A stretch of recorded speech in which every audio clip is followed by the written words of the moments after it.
As I mentioned a little earlier, I was going to speak later in the service, and while I wanted to teach a little Torah earlier, I also could not in good conscience allow the events of these last few weeks to go by without reflecting on them a little bit. We read in this week's Torah portion, God says to the children of Israel, "I will wreak misery upon you, consumption and fever. I will set my face against you. Your foes shall dominate you. You shall flee though none pursue you. I will break your proud glory.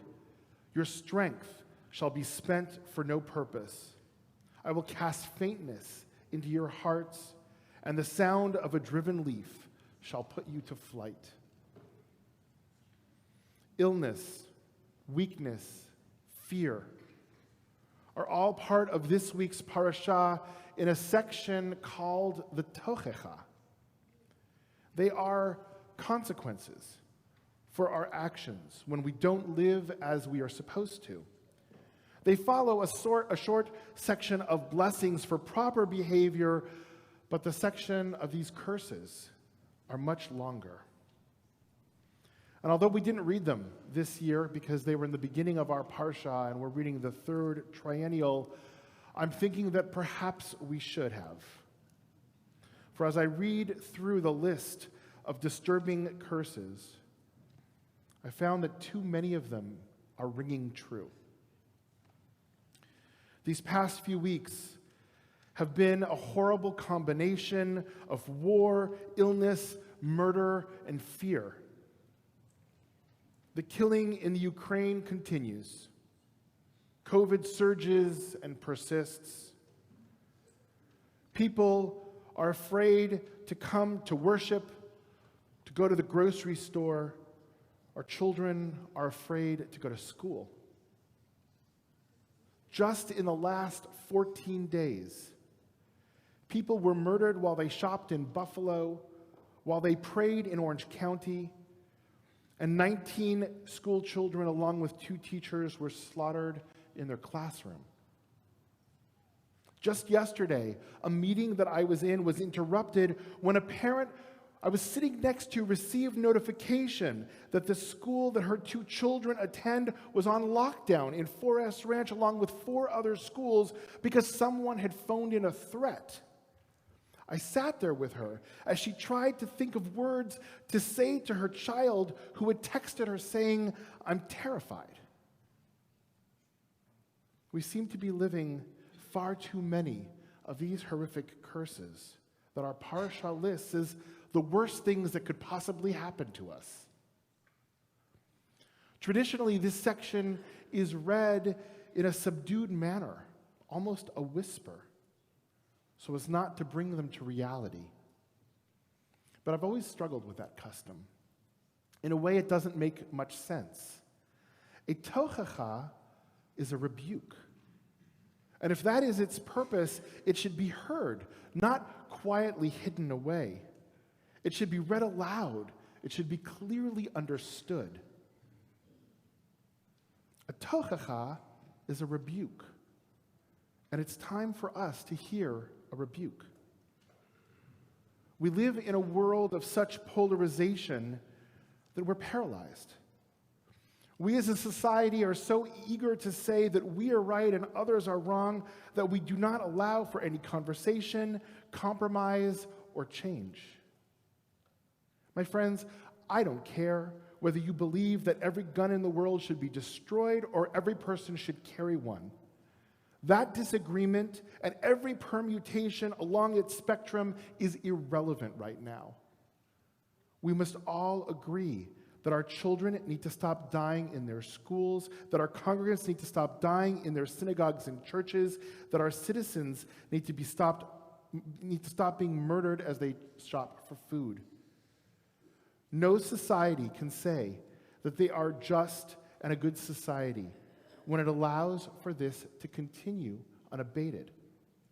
Finger-pointing and political gridlock are just not an excuse. I have never, in my more than 25 years as a rabbi, ever gotten up on the bima and told people what I thought they should do or for whom they should vote in an election. I don't believe ultimately that it's my role to do so as a teacher of Torah. But I do say today, it does not matter whether you are a Republican or a Democrat. We need to demand that our representatives in both parties talk to one another and work with one another. And if they're not willing to, they need to go. Talking to someone doesn't mean you have to give up your values. Talking to someone doesn't mean that you have to deny your beliefs or even agree with the person on the other side. But we need to talk and we need to find solutions. And for those who are unwilling to do so, they need to get up from the table and make room for people who will. This parashah is about choices, the choices that we make, and the repercussions from those choices. And in the same way, our representatives cannot just throw up their hands and claim obstructionism on the other side. And we cannot claim that we have no power to affect change. Every election we do, and every Jew must not stand idly by the blood of their neighbor. As we look back on our Torah text, we read a part of the curses, and it reads, "V'halachtem imi keri, v'halachti af ani imchem bekeri." God is telling us, if you walk with me bekeri, I will walk with you bekeri. And our rabbis debate what this term bekeri means. Targum Onkelos says it means half-heartedly. If we go through life half-heartedly, then that's what we get back. Rashi is similar. He says, treating things as casual concerns, as if we don't care. But Maimonides, Rambam says it means mikre, by chance. If we walk through this world thinking, well, I have no effect, everything is by chance, then we live in a world of chance. If we remove ourselves from creating the world that we want it to be, then we allow chance and not intention to rule.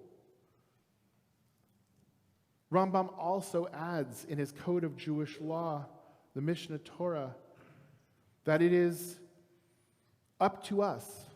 He says in connection actually to another section of curses in Deuteronomy when it says, "Behold, I set before you this day a blessing and a curse." He says, quote, "The power is in your hand, and whatever human activity humanity may be inclined to carry on, they have free will to elect either good or evil." For as much as God is a part of our lives and the foundation of our values, it's up to us to make the decisions that are right and true, just like Jake said in his Devar Torah. One final thought. The parashah begins with the blessings and curses that are so God-focused. God will provide the rains and the bounty. The fields will burst forth with beautiful produce. And to some degree, these blessings and curses make sense at the end of the book of Leviticus. Here are all the rituals. Here are all the communal laws. Keep them or else. But what's interesting is the Torah portion in the book doesn't end there. The section that Jake read seems like a non sequitur. It ends with a reminder of the tithes, the 10% of produce that goes to support the whole. Each individual helps to ensure the survival of the community. Every act matters. Every person counts. Perhaps that message is even more important for us today than the blessings and the curses. As we face a new week, mourning even more of our children and loved ones, may we remember that the world depends on us. May we not walk Bikari as if our choices don't matter. And may our elected representatives of all affiliations find their way back to doing what they were elected to do, to work together, to allow all people in this country, the greatest and smallest of us, the left and the right, the religious and the secular, the rich and the poor, the right to live without fear and to pursue happiness. Shabbat Shalom.